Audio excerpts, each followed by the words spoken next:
Good evening all of you. स्वागत है आप सभी मित्रों का आज के इस स्पेशल सेशन में। कल आपसे जो हमारी चर्चा हुई थी उसमें मैंने आपसे बातचीत की थी कि Indian economy, Indian financial system में मॉड्यूल वाइज क्या वेटेज रहता है, कितने मार्क्स किस मॉड्यूल से पूछे जाते हैं, इस पर हमारी कल बातचीत हो चुकी है। और कल मैंने आपसे वायदा किया था कि बहुत जल्दी मैं आपसे एक कंप्लीट डिस्कशन करूंगा Indian economy, Indian financial system के पूरे सिलेबस पर कि कौन से टॉपिक्स हैं, कुल कितनी यूनिट्स हैं, कितने मॉड्यूल में क्या क्या वेटेज बनेगा। इसका तो हम चर्चा खैर कर चुके हैं, लेकिन आज भी मैं आपसे ये बात करूंगा कि क्या क्वेश्चंस कहाँ से पूछे जा रहे हैं।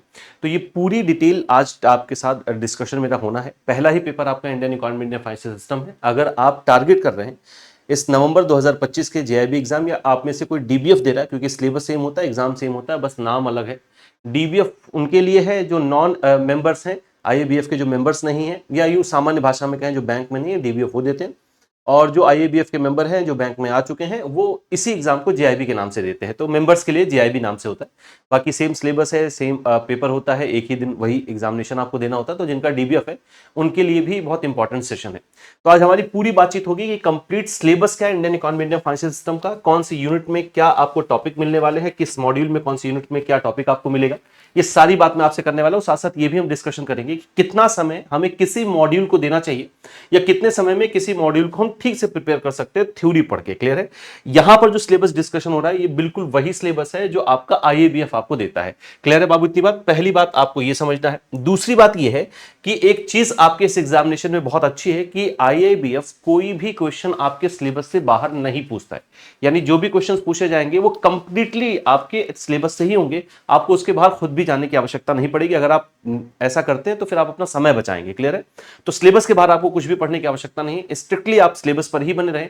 वहीं से आपके 100 के 100 क्वेश्चंस पूछे जाते हैं, एक भी क्वेश्चन आपको बाहर नहीं होगा। ये चारों पेपर के लिए है, सिर्फ Indian economy, Indian financial system की बात आपसे नहीं कर रहा हूं। Indian economy, Indian financial system आप में से जो भी पेपर को टारगेट कर रहे हैं, या जिनका सिंगल सब्जेक्ट रुका है या पूरा पेपर रुका है, पहला ही ये पेपर होता है भैया। कुल 4 मॉड्यूल आपको मिलने वाले हैं। Module A, module B, module C और मॉड्यूल डी नाम से आपको कुल 4 मॉड्यूल मिलेंगे। कुल मिला के आपको जो मॉड्यूल डी तक आपको टोटल यूनिट मिलने वाली है ये 45 यूनिट्स आपको मिलेंगी। ध्यान से एक एक बात को सुनते चलिएगा।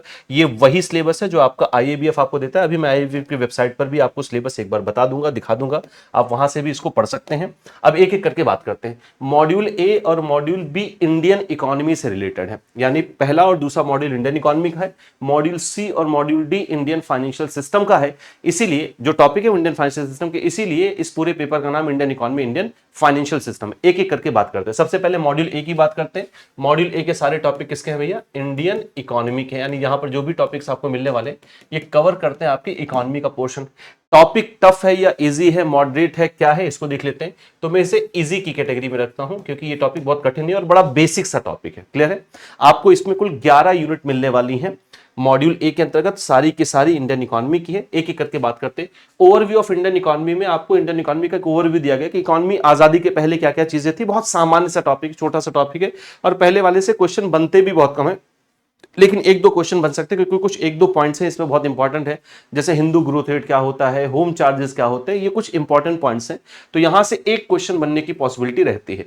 दूसरा है सेक्टर्स ऑफ इंडियन इकोनॉमी, यहां से एक या दो क्वेश्चन आपके बनते हैं। कितने सेक्टर्स हैं इंडियन इकोनॉमी में, मैं पूरी बात आपको यहां पे बता दूं। इस टॉपिक में आपको क्या मिलेगा? Primary sector, secondary sector, tertiary sector, quaternary, quinary sector, organise और अनऑर्गेनाइज सेक्टर, इतने टॉपिक आपको इसमें यूनिट में मिलेंगे। छोटी सी यूनिट है, आसान सी यूनिट है, बहुत आराम से आप तैयार कर लेते हो। Economic planning and NITI Aayog, इस टॉपिक में आपको भारत में पंचवर्षीय योजनाओं का इतिहास क्या रहा है, कितनी पंचवर्षीय योजनाएं चल चुकी हैं। इकोनॉमिक प्लानिंग भारत में 5 ईयर प्लानिंग के नाम से जाना जाता है और नीति आयोग के विषय में थोड़ी सी चर्चा आपसे की गई है। तो ये दोनों अलग अलग टॉपिक नहीं बल्कि सिंगल यूनिट में है। यहां से आराम से 2 क्वेश्चन आपके बन सकते हैं। क्लियर है? बहुत ईजिली यहां पर 2 क्वेश्चन बनते हैं, 2 से 3 भी बन सकते हैं। कमोबेश, ऐसा जरूरी नहीं कि 2 ही क्वेश्चन बनेगा, 2, 3, 4 भी बन सकते हैं, लेकिन कम से कम 2 क्वेश्चन तो आपके बनते ही बनते हैं। फिर role of priority sector and MSME. MSME इस बार बहुत इंपॉर्टेंट टॉपिक है क्योंकि 1 अप्रैल 2025 के बजट में एमएसएमई की क्लासिफिकेशन में चेंज किया गया है, उसके डेफिनेशन में परिवर्तन आया है। तो पूछा जा सकता है, लास्ट ईयर पूछा हुआ क्वेश्चन है। प्रायोरिटी सेक्टर एंड एमएसएमई, ये टॉपिक आपके लिए बेहद इंपॉर्टेंट टॉपिक है। छोटा सा टॉपिक है, आसान टॉपिक है, मैं यहां पर लिखता चल रहा हूं। ये आपके लिए इंपॉर्टेंट टॉपिक होने वाला है। इस टॉपिक में आप पढ़ते हैं कि प्रायोरिटी सेक्टर क्या होता है, प्रायोरिटी सेक्टर लेंडिंग के लिए आरबीआई ने क्या क्या टारगेट रखे हैं, आरआरबीज के लिए, पब्लिक सेक्टर बैंक्स के लिए, फॉरेन बैंक्स के लिए, इन सब के लिए क्या टारगेट है, और एमएसएमई क्या होता है उसका क्लासिफिकेशन, और एमएसएमई के लिए जो योजनाएं चलाई जा रही हैं उनके बारे में यहां पर चर्चा की गई है। नेक्स्ट आपका इंफ्रास्ट्रक्चर इंक्लूडिंग सोशल इंफ्रास्ट्रक्चर, यहां से 2024 में क्वेश्चन पूछा गया था, 2025 में यहां से क्वेश्चन नहीं पूछा गया है, लेकिन 24 में अब लगभग मुझे याद आ रहा है 102 क्वेश्चन यहां से बने थे। इंफ्रास्ट्रक्चर से क्वेश्चन बना हुआ था। इंफ्रास्ट्रक्चर क्या है, इंफ्रास्ट्रक्चर में सोशल इंफ्रास्ट्रक्चर क्या होता है, सॉफ्ट इंफ्रास्ट्रक्चर क्या है, हार्ड इंफ्रास्ट्रक्चर क्या है, इंफ्रास्ट्रक्चर के लिए सरकार क्या काम करे, इस पर सवाल आपसे पूछा जाता है। ग्लोबलाइजेशन और इकोनॉमिक रिफॉर्म, आप जब भी पढ़िए इन दोनों को एक साथ पढ़िएगा। ग्लोबलाइजेशन एक बहुत छोटा सा टॉपिक है, ग्लोबलाइजेशन है क्या, ग्लोबलाइजेशन का इंपैक्ट क्या पड़ा है भारतीय अर्थव्यवस्था पर, बस इतनी ही चर्चा इसमें की गई है। जब आप इकोनॉमी रिफॉर्म पढ़ेंगे तो आप उसमें लिबरलाइजेशन, प्राइवेटाइजेशन और ग्लोबलाइजेशन पढ़ेंगे, तो ग्लोबलाइजेशन आपको वहां पर भी देखने को मिलेगा, लेकिन यहां पर सिर्फ आपको ये देखने को मिलेगा कि ग्लोबलाइजेशन है क्या, जबकि ये टॉपिक आपको बताते हैं कि ग्लोबलाइजेशन है क्या, साथ साथ उसका इंपैक्ट क्या पड़ा हुआ है। तो ये जब भी आप इस दोनों टॉपिक को पढ़िएगा तो कोशिश करिएगा साथ में ही पढ़िए, क्योंकि दोनों एक दूसरे से इंटर रिलेटेड है। इकोनॉमिक रिफॉर्म से आराम से 2 से 3 क्वेश्चन बनते हैं, ग्लोबलाइजेशन से आराम से 1 से 2 क्वेश्चन बन सकते हैं आपके। क्लियर है? तो इन टॉपिक में आपको यही चीजें मिलने वाली हैं। इकोनॉमिक रिफॉर्म में 1991 के बाद क्या रिफॉर्म हुए, सारे सेक्टर के रिफॉर्म आपको इस यूनिट में मिलेंगे, चाहे वो कैपिटल मार्केट का रिफॉर्म हो, चाहे वो मनी मार्केट का रिफॉर्म हो, चाहे वो नरसिम्हन कमेटी के थ्रू बैंकिंग सेक्टर में रिफॉर्म हो, नरसिम्हन कमेटी 1, नरसिम्हन कमेटी 2, वो सारी चीजें आपको यहां पर मिलने वाली हैं। एफडीआई, एफपीआई, ये वाला जो टॉपिक है, foreign trade policy, foreign investment and economic development, यहां से भैया 2025 में भी क्वेश्चन बना है, 2024 में भी क्वेश्चन बना हुआ था। क्या है इस टॉपिक में, भारत की जो फॉरेन ट्रेड पॉलिसी है वो होती क्या है। नई वाली फॉरेन ट्रेड पॉलिसी आपको पढ़ के जाना है, क्योंकि आपकी बुक में पुरानी फॉरेन ट्रेड पॉलिसी दी गई है। फिर यहां पर फॉरेन इन्वेस्टमेंट, एफडीआई, एफपीआई, ये सारी चीजें आप पढ़ते हैं। एफडीआई पर इस बार क्वेश्चन बना है, लास्ट ईयर भी क्वेश्चन बना था, इंश्योरेंस सेक्टर का एफडीआई पूछा गया था। इकोनॉमिक ग्रोथ और इकोनॉमिक डेवलपमेंट में क्या अंतर होता है, ये आपको यहां पर दिया गया है। बहुत कठिन टॉपिक नहीं है, आसान सा टॉपिक है, लेकिन थोड़ा इनकी तुलना में बड़ा टॉपिक है। तो इकोनॉमी रिफॉर्म, फॉरेन ट्रेड, ये थोड़े से आपको बड़े टॉपिक पेजेस में थोड़े से ज्यादा मिलेंगे, बाकी टॉपिक बहुत आराम से इसको आप पढ़ सकते हैं। यहां से भी आराम से 2 से 4 क्वेश्चन बन सकते हैं, क्योंकि एफडीआई वगैरह से खूब सारे क्वेश्चन बने हैं। नेक्स्ट आपका इंटरनेशनल इकोनॉमिक ऑर्गेनाइजेशन, अंतरराष्ट्रीय जो आर्थिक संस्था है उनका सामान्य सा परिचय और फंक्शन ही दिया गया है। मेनली इसमें 3 ऑर्गेनाइजेशन को कवर किया गया है, वर्ल्ड बैंक के ग्रुप्स, इंटरनेशनल मॉनेटरी फंड और डब्ल्यूटीओ। बाकी जो आपकी और ऑर्गेनाइजेशंस उनका बहुत थोड़ा सा परिचय दिया गया है। आईएमएफ और इन सबसे 1 से 2 क्वेश्चन बनते हैं, इस टॉपिक से बहुत कम क्वेश्चन बनाए, तो 1 या 2 क्वेश्चन यहां से आराम से आपके बन सकते हैं। Climate change, sustainable development goals, ये इंपॉर्टेंट टॉपिक है, यहां से क्वेश्चन पूछे जाने की संभावना हर साल रहती है। क्लाइमेट चेंज है क्या, ये यहां पर इस टॉपिक में बताया गया है। क्लाइमेट चेंज का इंपैक्ट क्या पड़ा है। सस्टेनेबल डेवलपमेंट गोल में जो यूएनओ के 17 सस्टेनेबल डेवलपमेंट गोल है वो कौन कौन से हैं, क्या टारगेट है, इंडिया का पंचामृत को लेकर क्या टारगेट है, ये सारी चीजें यहां पर दी गई हैं। आसान सा टॉपिक है। Issues facing of Indian economy, यहां से क्वेश्चन अभी तक नहीं बना है, लेकिन एक क्वेश्चन यहां से आपका बन सकता है। यहां पर आपको 4 से 5 बस इश्यूज दिखाई देंगे कि कौन कौन से इंडियन इकोनॉमी के मुख्यतः समस्याएं हैं। इनमें क्या क्या है, एक तो इसमें पॉवर्टी आपको पढ़ने को मिलेगा, और जो है इनकम डिस्ट्रीब्यूशन के बारे में आपको दिखाई देगा, और माइग्रेशन के बारे में आपको दिखाई देगा, और इसके अलावा कोविड के बाद क्या भारतीय अर्थव्यवस्था में समस्याएं हैं, उस पर यह टॉपिक लिखा गया। छोटा सा टॉपिक है, आसान सा टॉपिक है। तो अगर हम देखें कि ये कितना कवर करेगा आपका, तो ये आराम से 15 से 20% जो है आपका पूरा इसका वेटेज होता है। कल मैंने खैर वेटेज पर आपसे बातचीत की है। आज मेरा जो मेन पर्पस है बातचीत करने का, वो क्या क्या आपको कौन कौन से टॉपिक में मिलने वाला है। इस पूरे टॉपिक की थ्योरी आप कितने दिन में आराम से पढ़ सकते हैं। तो देखिए, अभी आपके पास सफिशिएंट टाइम है। नवंबर में आपका पेपर है, मोटे मोटे तौर पर पूरे 4 महीने आपके पास है, जिनमें आपको 4 सब्जेक्ट तैयार करने हैं। तो मैं ये मान के चल रहा हूं कि अगर आप इसको 30 से 40 दिन देंगे तो ये बहुत आराम से तैयार हो जाएगा। पेपर के आसपास बस आपको एमसीक्यू पर प्रैक्टिस करनी होगी। तो कितना समय आपको इस पर देना चाहिए। अब जैसे ये वाले जो 1-2 टॉपिक्स हैं, बहुत छोटे छोटे टॉपिक हैं, तो ये Indian economy, overview of Indian economy, sectors of Indian economy, ये अगर आप एक दिन में 2 घंटा दे देंगे तो दोनों टॉपिक खत्म हो जाएगा। Economic planning, role of priority sector, infrastructure, ये दोनों टॉपिक आपका एक बार में ही खत्म हो सकता है 2 घंटे के लिए अगर आप बैठेंगे। तो अगर मैं इनको आराम से आपसे पढ़ने से कहूं कि कितना टाइम इनमें लगेगा, तो 7 डेज टू 10 डेज में आप बहुत आराम से इसको कवर कर लेंगे। कोशिश ये करिए कि 7 से 8 दिन में कवर हो जाए। मैं थोड़ा सा लीवरेज लेके चल रहा हूं, क्योंकि आप वर्किंग प्रोफेशनल हैं, आपके पास समय भी थोड़ा सा कम रहता है, इसलिए मैं थोड़ा सा इस मामले में लीवरेज लेके चल रहा हूं कि आप 7 से 8 दिन, 10 दिन देंगे तो ये आपका टॉपिक तैयार हो जाएगा। अब आते हैं मॉड्यूल बी में। मॉड्यूल बी आपका कोर इकोनॉमी का टॉपिक लेकर चलता है। इसमें अगर आप देखेंगे तो कोर इकोनॉमी का टॉपिक है। अगर आपका इकोनॉमी का बैकग्राउंड नहीं रहा है, बीकॉम जैसी कोई चीज आपके साथ नहीं रही है, कॉमर्स बैकग्राउंड नहीं रहा है, तो इसको थोड़ा सा ठीक से पढ़िएगा और इसमें थोड़ा सा समय दीजिएगा। ये टॉपिक में आपका मॉडरेट टू टफ मानता हूं, क्लियर है। मेरा इसमें इसको मानने का तरीका है मॉडरेट टू टफ है, क्योंकि इसमें कुछ टॉपिक जो है आपके टफ टॉपिक हैं। जैसे थ्योरी ऑफ इंटरेस्ट आपके लिए टफ टॉपिक है, अगर आपका बैकग्राउंड बीकॉम का नहीं है तो थ्योरी ऑफ इंटरेस्ट आपके लिए दिक्कत कर सकता है। सप्लाई एंड डिमांड आपके लिए दिक्कत कर सकता है, क्लियर है। और नेशनल अकाउंट, फिस्कल पॉलिसी थोड़े से टफ टॉपिक है। बाकी आपके मॉडरेट टॉपिक है, बहुत ज्यादा कठिन टॉपिक नहीं है। चलिए एक एक करके बात करते हैं। Fundamental of economics, micro versus macro economics and types of economies. छोटा सा टॉपिक है, आसान सा टॉपिक है, और इसमें ज्यादातर विषयों में आप पहले से जानते हैं। मैं इतना मान के चलता हूं कि आपने कंपटीशन की तैयारी की है, तब आप बैंक में आए हैं, तो आपको माइक्रो, मैक्रो, कैपिटलिस्टिक इकोनॉमी क्या है, सोशलिस्टिक इकोनॉमी क्या होता है, मिक्स्ड इकोनॉमी क्या है, इसके बारे में सामान्य से जानकारी होगी। अगर आप एक बार में बुक उठाएंगे और इसको पढ़ने बैठेंगे तो आराम से 1 घंटे में पूरा टॉपिक बहुत अच्छे से विधिवत आप कवर कर लेंगे, क्लियर है। दूसरी बात, जब भी आप पढ़ने बैठे तो कोशिश ये करिए कि पढ़ाई में रिदम लगातार बनी रहे, किसी भी तरीके का गैप मत बनाने दीजिएगा, क्लियर है। क्योंकि बाद में अगर आप इसको गैप बनने देंगे तो जब आप एमसीक्यू सॉल्व करेंगे या एग्जाम के आसपास आपको बहुत ज्यादा दिक्कत हो जाएगी। क्योंकि इस बार का जो पीपीबी का आरबीडब्ल्यूएम जैसा जो एग्जामिनेशन और एएफएम, वो स्पेशली जो एएफएम का पेपर था वो बहुत कठिन और बहुत कॉन्सेप्चुअल बनाया गया था। इसलिए अगर आप ये सोच के चल रहे हैं कि यार 2 महीने बाद तैयारी शुरू करेंगे तो भी हो जाएगा, तो हो सकता है कोई आसान पेपर आ जाए और आपका वो पेपर क्लियर हो जाए, लेकिन सारे एग्जाम आप ऐसे क्लियर कर पाएंगे, ये बिल्कुल नहीं होने वाला है। इसलिए बहुत इत्मीनान से अभी से आप सभी बैंकर्स मित्र टाइम देना शुरू करिए, थोड़ा थोड़ा समय दीजिए, क्योंकि अभी बहुत ज्यादा आपके पास पर्याप्त समय है। इसलिए अगर आप अपनी पढ़ाई को बैंक जाने के पहले, आने के बाद, ये सब अगर मिला के आप 3-4 घंटे, 2 से 3 घंटे भी दे दे रहे तो अभी सफिशिएंट है। एग्जाम के आसपास आपको ये समय बढ़ाना जरूर पड़ेगा।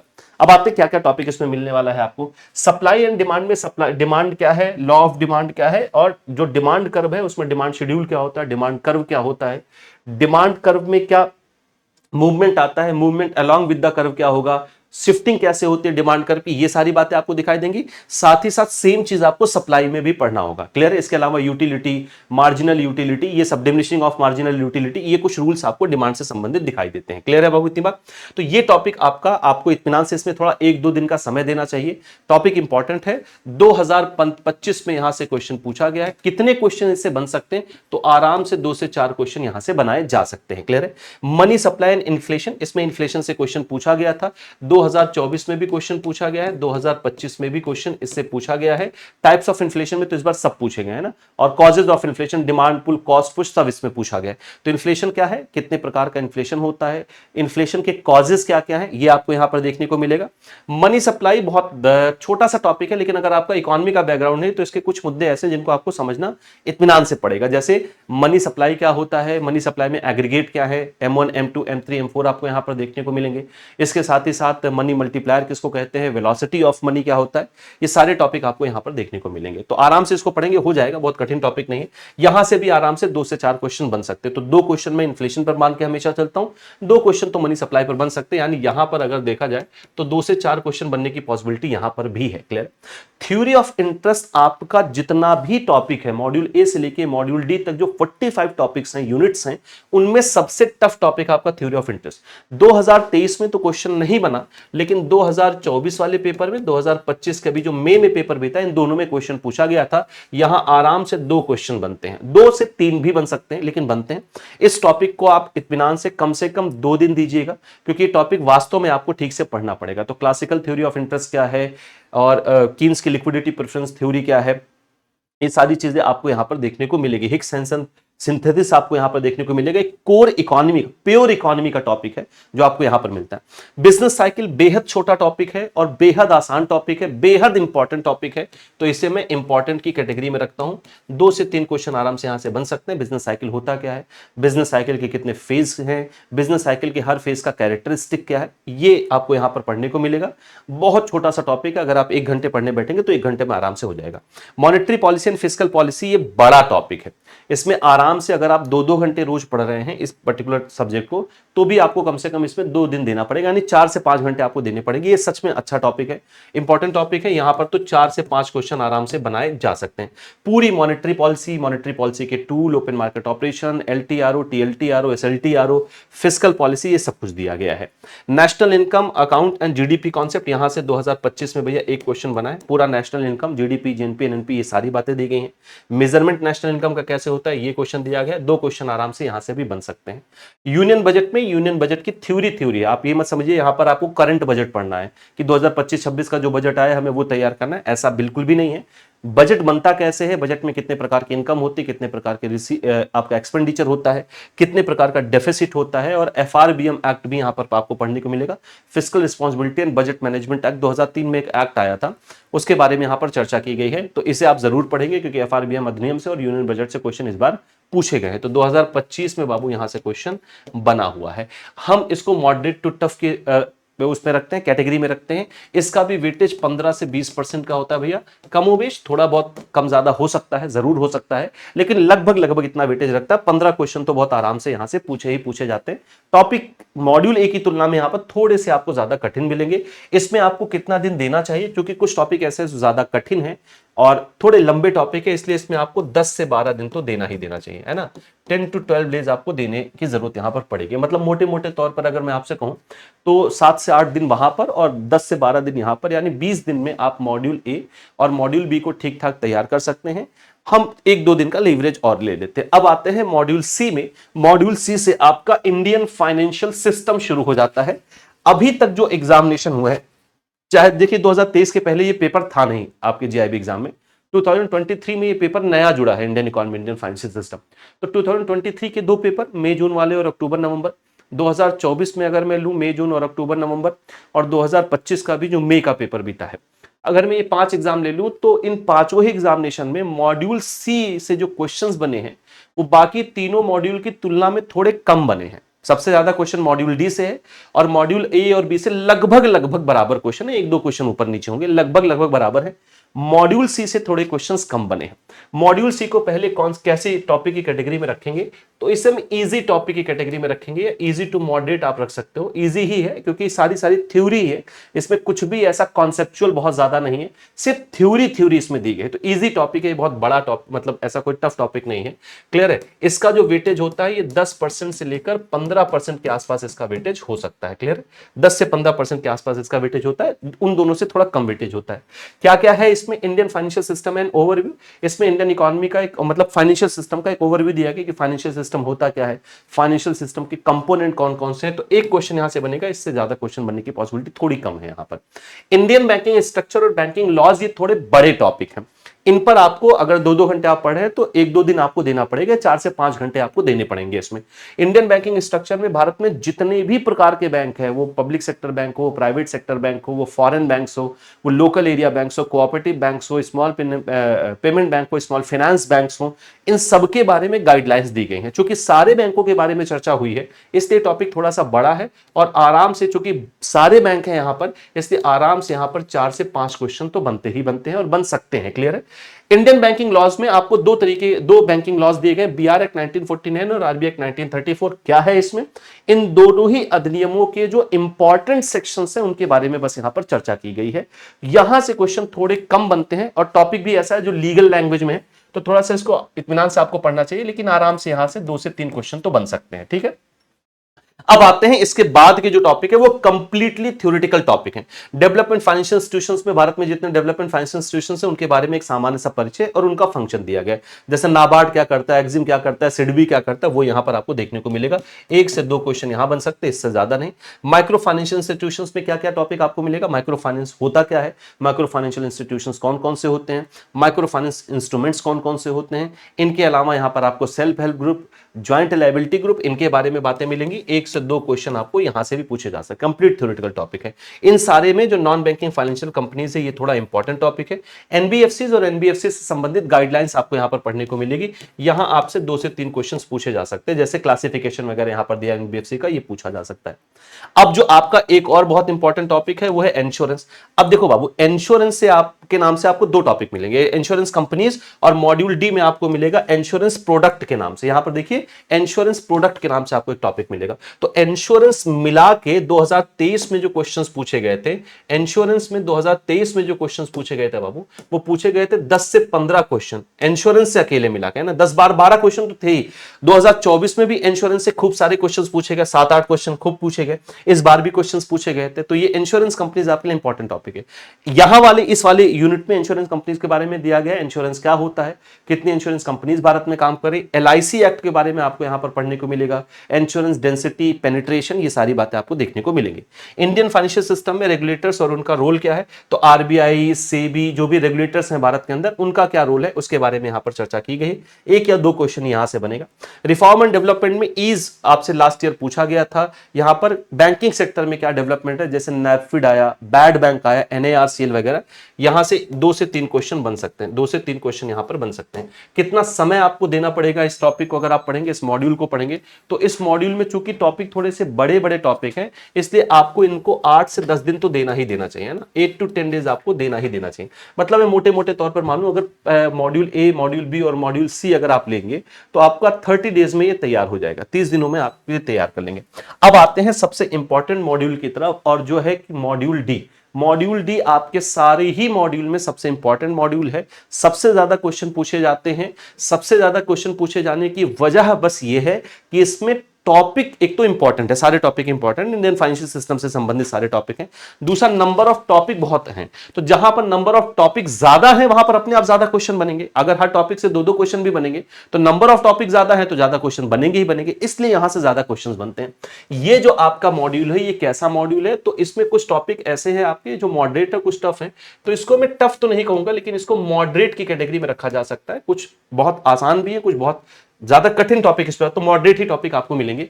इसका जो वेटेज है भैया, ये 40% से लेके 50% के आसपास है, मोर और लेस। 40%, 45%, 50% के आसपास इसका है। मतलब लगभग 40% तो आप मान के ही चले कि 40 क्वेश्चन तो आते ही आते हैं। तो देखा जाए तो एक बड़ा हिस्सा मॉड्यूल डी आपका कवर करता है। यूनिट ज्यादा है इसलिए आपको यहां पर ज्यादा मिलेगा। बस एक ही 2 यूनिट है जिनसे क्वेश्चन बनने की पॉसिबिलिटी थोड़ी कम है, बाकी सबसे 2-2 क्वेश्चन तो बनेंगे। एक फाइनेंशियल मार्केट है, यहां से क्वेश्चन बहुत कम बनते हैं, और लास्ट का ये जो टॉपिक है आपका पैरा बैंकिंग, यहां से क्वेश्चन नहीं बने हैं। रियल एस्टेट इन्वेस्टमेंट ट्रस्ट यानी REIT, इंफ्रास्ट्रक्चर इन्वेस्टमेंट फंड यानी इनवीट, यहां ये ट्रस्ट होगा, फंड नहीं होगा, यहां पर ट्रस्ट लिख लीजिएगा। क्लियर है, यहां पर भी ट्रस्ट ही होगा। क्लियर है इतनी बातें। यहां से भी क्वेश्चन 2023 में तो नहीं पूछे गए, 2024 में पूछे गए और 2025 में फिर नहीं पूछा गया। तो एक या दो क्वेश्चन यहां से बनते हैं। ये टॉपिक थोड़े से कम इंपॉर्टेंट है। पैरा बैंकिंग, REIT, वैसे 2024 में बना है REIT से क्वेश्चन, और फाइनेंशियल मार्केट। बाकी सारे के सारे ऐसे टॉपिक है जहां से आराम से कम 2 से 3 क्वेश्चन बनते ही बनते हैं। तो 2 से 3 क्वेश्चन अगर बनते हैं तो इसमें लगभग 17 से 18 टॉपिक है, तो 36-37 क्वेश्चन आपके ऐसे ही होगा अगर सिर्फ मैं 2-2 क्वेश्चन मान के चलूं। कुछ टॉपिक ऐसे हैं जहां पर 3 से 4 क्वेश्चन भी बन सकते हैं। तो इसीलिए मैं कह रहा हूं ये थोड़ा सा आपके लिए यूनिट ज्यादा होने की वजह से इंपॉर्टेंट टॉपिक हो जाता है, और टॉपिक है भी इसमें इंपॉर्टेंट। अब क्या क्या है, मनी मार्केट में आपको पूरे मनी मार्केट के विषय में, मनी मार्केट के इंस्ट्रूमेंट के बारे में सारी बातचीत पढ़ने को मिलेगी। कैपिटल मार्केट क्या है, primary market, secondary market, capital market के इंस्ट्रूमेंट, स्टॉक एक्सचेंज, ये आपको पढ़ने को मिलता है। सारे इंपॉर्टेंट टॉपिक है, ये दोनों थोड़े बड़े टॉपिक है, इसलिए आप इन पर 3 से 4 घंटे आराम से आपको देना है। फिक्स इनकम मार्केट में आपको बॉन्ड के बारे में सारी जानकारी मिलेगी। फिक्स इनकम मार्केट वो मार्केट होता है जहां पर आप इन्वेस्टमेंट करोगे तो आपको फिक्स इनकम होगी, चाहे वो डिस्काउंट के रूप में हो, चाहे वो आपके इंटरेस्ट के रूप में हो। ये थोड़ा सा आपके लिए इकोनॉमी का टॉपिक है और ठीक से इत्मीनान से पढ़ने वाला टॉपिक है। नेक्स्ट आपका फॉरेन एक्सचेंज मार्केट, बहुत बड़ा टॉपिक नहीं है लेकिन इत्मीनान से पढ़ना पड़ेगा, कंसंट्रेशन से पढ़ना पड़ेगा क्योंकि कठिन टॉपिक है। फॉरेन एक्सचेंज होता क्या है, भारत में कैसे रेगुलेट किया जाता है, कौन कौन से इंस्ट्रूमेंट आते हैं, ये आपको देखना होगा। Interconnectedness of market and market dynamics, यहां से भी क्वेश्चन थोड़े कम ही पूछे गए हैं। 2024 में बस एक क्वेश्चन पूछा गया था, 2023 में एक भी क्वेश्चन नहीं था, 2025 में वाले में भी नहीं, लेकिन 2024 में 1-2 क्वेश्चन। तो ये भी थोड़ा कम इंपॉर्टेंट टॉपिक, उतना इंपॉर्टेंट टॉपिक नहीं, बाकी सारे इंपॉर्टेंट है भैया, ये सारे के सारे आपके लिए इंपॉर्टेंट है। इंटरकनेक्टेड मार्केट का मतलब है कि बाजार एक दूसरे बाजार से, अंतरराष्ट्रीय बाजार से अगर हम इंटरकनेक्टेड होते हैं तो वो होता क्या है, उसका इंपैक्ट क्या पड़ता है, कैसे हम पहचानते हैं कि मार्केट में इंटरडिपेंडेंसी या इंटरकनेक्टेडनेस है। Merchant banking services, merchant banking होती क्या है, मर्चेंट बैंकिंग सर्विसेज में क्या क्या चीजें शामिल होती हैं, कितनी कैटेगरी के मर्चेंट बैंक होते हैं, ये सारी बातें आपको यहां से देखने को मिलेंगी। ये देखिए, मैं यहां पर क्वेश्चन नंबर इसलिए नहीं लिख रहा हूं क्योंकि हर एक टॉपिक से 2-2 क्वेश्चन आराम से बनते ही बनते हैं, 2 से 3 भी हो सकते हैं। ऐसे कुछ टॉपिक है जैसे अभी आपको फैक्टोरिंग, फोरफिटिंग, यहां से 3 से 4 क्वेश्चन बन सकते हैं। क्लियर है। मर्चेंट बैंकिंग से भी 3 से 4 क्वेश्चन बन सकते हैं, इसलिए मैं क्वेश्चंस नहीं लिख रहा हूं, आप सभी क्वेश्चन में ये मान के चलेंगे 2 क्वेश्चन तो बनेंगे ही बनेंगे, उससे 1-2 क्वेश्चन ज्यादा भी हो सकते हैं। डेरिवेटिव मार्केट में डेरिवेटिव होता क्या है, कितने प्रकार के डेरिवेटिव्स होते हैं, ये सारी जानकारी आपको मिलेगी। ये सारे टॉपिक थोड़े से कठिन टॉपिक हैं, तो कुछ टॉपिक ऐसे भैया जो आपको मॉडरेट मिलेंगे, और कुछ टॉपिक जैसे अब ये मनी फाइनेंशियल मार्केट हो गया, वेंचर कैपिटल हो गया, ये सब बहुत कठिन टॉपिक नहीं है, लेकिन कुछ टॉपिक ऐसे हैं आपके जो मॉडरेट हैं, तो मैं इसको मॉडरेट कहता हूं, कुछ लोग इसको मॉडरेट टू टफ कहते हैं, चलिए मॉडरेट टू टफ लिख देते हैं, लेकिन टफ टॉपिक यहां पर बहुत कम है, बहुत ज्यादा नहीं है, मॉडरेट टॉपिक ही ज्यादा है। फैक्टोरिंग, फैक्टोरिंग होती क्या है, डोमेस्टिक फैक्टोरिंग क्या है, इंटरनेशनल फैक्टोरिंग क्या है, फोरफिटिंग किसको कहते हैं, रिजर्व बैंक ऑफ इंडिया ने ट्रेड शुरू किया था एमएसएमई के लिए, इसके बारे में आपको जानकारी मिलेगी। टॉपिक थोड़ा बड़ा है लेकिन आसान है, आराम से समझ में आता है ये टॉपिक। वेंचर कैपिटल क्या होता है, वेंचर कैपिटलिस्ट किसको कहते हैं, क्या एंट्री रूट होता है, क्या एग्जिट रूट होता है, कितने तरीके से पैसा लगाता है वेंचर कैपिटलिस्ट, ये सारी बातें आपको यहां पर दी गई हैं। क्रेडिट रेटिंग स्कोरिंग जो है ये भैया आपसे जरूर पूछा जाएगा, यहां से 2-3 क्वेश्चन बनते हैं, तो ये ऐसा टॉपिक है जहां से 2 से 3 से 4 क्वेश्चन भी बन सकते हैं। इस टॉपिक को आपको ध्यान से पढ़ना है, और ये प्रैक्टिकल टॉपिक है, आप बैंक में इसका रेगुलर उपयोग भी करते हो, तो ये आराम से आपको समझ में आता है, इसमें बहुत ज्यादा आपको एकाग्रता की आवश्यकता नहीं पड़ेगी, इजिली आप इसको ग्रैब करेंगे और बहुत आराम से तैयार हो जाएगा। लीज फाइनेंस, हायर परचेस आसान टॉपिक है, इसको जरूर पढ़िएगा। लीज फाइनेंस से 2 क्वेश्चन, हायर परचेस से 2 क्वेश्चन, 3 से 4 क्वेश्चन यहां पर भी बन सकते हैं। म्यूचुअल फंड्स, म्यूचुअल फंड क्या होते हैं, कितने प्रकार के म्यूचुअल फंड्स होते हैं, और म्यूचुअल फंड के लिए गाइडलाइन जो है सामान्य सी बस वही इसमें दी गई है। इंश्योरेंस प्रोडक्ट, और पीछे मैंने इंश्योरेंस के बारे में आपको बताया ही है। इंश्योरेंस प्रोडक्ट में यहां इस वाले टॉपिक में इंश्योरेंस प्रोडक्ट के बारे में बात होगी, कितने तरीके की इंश्योरेंस पॉलिसीज है, कौन कौन सी पॉलिसीज है, हेल्थ इंश्योरेंस क्या होता है, इंश्योरेंस प्रिंसिपल्स आपको यहां पर मिलेंगे, तो ये टॉपिक आपका इंपॉर्टेंट है। ऐसे ही पेंशन प्रोडक्ट में आपको टॉपिक मिलेंगे, क्लियर है कि पेंशन प्रोडक्ट भारत में कौन कौन से और सामान्य सी गाइडलाइंस क्या है। Guidelines on para banking and financial services provided by the bank, ये सबसे कम इंपॉर्टेंट टॉपिक है, ये इससे क्वेश्चन अभी तक नहीं बना है।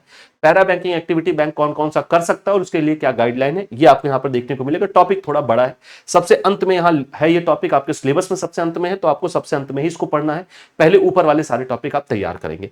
आरईआईटी और इनवीट आपको पता है कि इन्वेस्टमेंट का तरीका है, ये म्यूचुअल फंड जैसे ही होते हैं, लेकिन आपका आरईआईटी के थ्रू इन्वेस्टमेंट रियल एस्टेट में होता है, इनवीट के थ्रू आपका इंफ्रास्ट्रक्चर सेक्टर में होता है।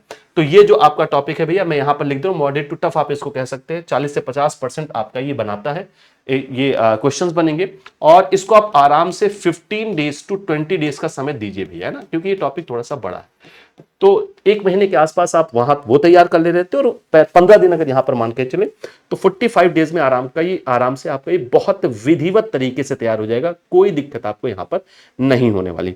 तो ये है भैया आपका कंप्लीट सिलेबस, कंप्लीट डिस्कशन मैंने आपके साथ इस सिलेबस पर किया है, हर एक टॉपिक पर मैंने पूरी बातचीत की है। आपको इतना समय देना होगा और बाकी सब्जेक्ट भी आप पढ़ते रहे, इतने समय में आपका ये पूरा पेपर तैयार हो जाएगा। लेकिन आपको ये ध्यान रखना है कि पेपर के आसपास जब आपका एग्जाम होगा उसके 15 दिन पहले आप ऐसा शेड्यूल ही बनाइएगा, अपना प्लानर आप ऐसा बनाएं कि आप 15 डेज पहले, जब भी 2 नवंबर को आपका पेपर शुरू हो रहा है, 2 नवंबर के 15 दिन पहले आपके चारों सब्जेक्ट की थ्योरी आप ठीक से पढ़ चुके हो, लास्ट के 15 डेज में सिर्फ आपके पास एक ही काम हो और वो हो लगातार मॉक टेस्ट देने का। आप आराम से चारों पेपर क्लियर करेंगे, और जीआईबी ज्यादातर कैंडिडेट सारे के सारे पेपर एक अटेम्प्ट में क्लियर कर लेते हैं, और आपको एक ही अटेम्प्ट में क्लियर करने का प्रयास भी करना चाहिए, क्योंकि एक अटेम्प्ट में क्लियर करने पर 45 मार्क्स का जो लाभ है उसका फायदा आपको मिलता है। आप हमसे जुड़ेंगे तो हम आपकी इसमें बहुत मदद करने वाले हैं, आपके लिए बहुत सारे बैचेस हमारे पास हैं जो कंप्लीट थ्योरी आपको बताने वाले हैं, जिनमें सबसे इंपॉर्टेंट बैच है आपका जेआईबी का महापैक। महापैक एक वन स्टॉप सोल्यूशन के रूप में काम करता है, यानी अगर आप महापैक में एडमिशन लेते हैं, जो कि 3 वैलिडिटी में आपको यहां पर दिख रहा है, महापैक में अगर आप एडमिशन लेते हैं तो हमारे जितने भी अभी तक के रनिंग बैचेस हैं उन सबका एक्सेस आपको मिलेगा, जो अभी रनिंग बैचेस हैं सबका एक्सेस मिलेगा। इसके अलावा जितने भी इसमें बैचेस और हम नए लॉन्च करेंगे, मैं पेड बैच की बात कर रहा हूं, वो सब आपको फ्री ऑफ कॉस्ट मिलेंगे। एडिशनल आपको यहां पर मॉक टेस्ट मिलते हैं और ई बुक का एक्सेस भी आपको इस बैच में मिलता है। इन सब के लिए आपको कोई अलग से फी नहीं पे करनी होगी, एक ही बार का सब्सक्रिप्शन आपको यहां पर लेना होगा। इसके अलावा इससे भी बेहतरीन आपके लिए जो महापैक है वो जेआईबी सीआईबी का कंबाइंड महापैक है। जेआईबी सीआईबी के कंबाइंड महापैक आपको 2 वैलिडिटी में मिल रहा है, 1 ईयर और 2 ईयर। कंबाइंड महापैक में क्या फायदा है, जेआईबी के सारे महापैक की फैसिलिटी मैंने आपको बताई ही, वैसे ही सीआईबी में सारे महापैक की फैसिलिटी आपको मिलेगी, सारे बैचेस, रनिंग बैचेस का एक्सेस, अपकमिंग बैचेस का एक्सेस। सीआईबी में साथ साथ आपको इलेक्टिव पेपर भी आपको इसमें फ्री ऑफ कॉस्ट मिलेगा, आपको इलेक्टिव पेपर अलग से परचेज करने की जरूरत नहीं होगी, क्लियर है। इलेक्टिव पेपर सीआईबी में एक अतिरिक्त पेपर जुड़ जाता है, सीआईबी में 5 पेपर आपको देने होते हैं। इनके अलावा फाउंडेशन बैच, थ्योरी का बैच है 2.0, नया बैच लॉन्च भी हो चुका है। फाउंडेशन बैच आपके सिर्फ एक एग्जाम के लिए होता है, अगर आप महापैक लेंगे तो फाउंडेशन बैच उसमें फ्री ऑफ कॉस्ट आपको मिलेगा, फाउंडेशन बैच आपको अलग से लेने की जरूरत नहीं। अगर आप सिंगल सब्जेक्ट परचेज करना चाहते हैं, कोई एक ही विषय आपका रुका हुआ है, तो आप एक सब्जेक्ट भी ले सकते हैं। चारों सब्जेक्ट आपको यहाँ पर दिख रहे हैं। इनके अलावा हमारी फिजिकल बुक्स है जिससे आप ऑर्डर कर सकते हैं। कुछ और आप फिजिकल बुक्स, भैया ये बहुत अच्छी बुक है, इसके बहुत अच्छे रिव्यूज हैं बैंकर्स के। आप इन्हें अमेजॉन, फ्लिपकार्ट कहीं से भी ऑर्डर कर सकते हैं। चारों सब्जेक्ट का ये सेट है, बैंकर्स एज नाम से आपको मिलेगा। आप सिंगल सब्जेक्ट का भी बुक ऑर्डर कर सकते हैं। कुछ और आप मुझसे जानना चाहते हैं, पूछना चाहते हैं, तो इस क्यूआर कोड को स्कैन करके आप मेरे टेलीग्राम ग्रुप से जुड़ जाएं। यहाँ पर ही मैं आपसे सारी बातचीत करता हूँ, आपके सारे सवालों के जवाब भी यहीं पर मिलते हैं। मुझे कुछ भी शेयर करना होता है मैं यहीं से आपके साथ शेयर करता हूँ। क्यूआर कोड को स्कैन कर सकते हैं, सिंपली आप टेलीग्राम पर सर्च करें आशीष सर जीआईबी सीआईबी एग्जाम्स, आप इस माध्यम से भी मुझसे जुड़ सकते हैं। तो आज मैंने आपके साथ पूरा सिलेबस डिस्कस किया, इसको ठीक से देखिए, समझिए, पूरा पेपर देखिए और फिर एक प्लानर के अकॉर्डिंग अपनी तैयारी करिए। अगर आप हमसे जुड़ेंगे तो हम कंप्लीट थ्योरी आपको बताते चलेंगे। महापैक में आएंगे तो सारे बैचेज आपको मिलेंगे। आने वाले दिनों में एमसीक्यू वगैरह जो लॉन्च होते हैं बैचेज, वो सब आपको फ्री ऑफ कॉस्ट उपलब्ध कराए जाएंगे। तो आज के लिए इतनी बात, मिलते हैं फिर इन बैचेज में। आपकी तैयारी विधिवत तरीके से चलती रहे, मेरी शुभकामनाएं आपके साथ हैं। बहुत बहुत धन्यवाद।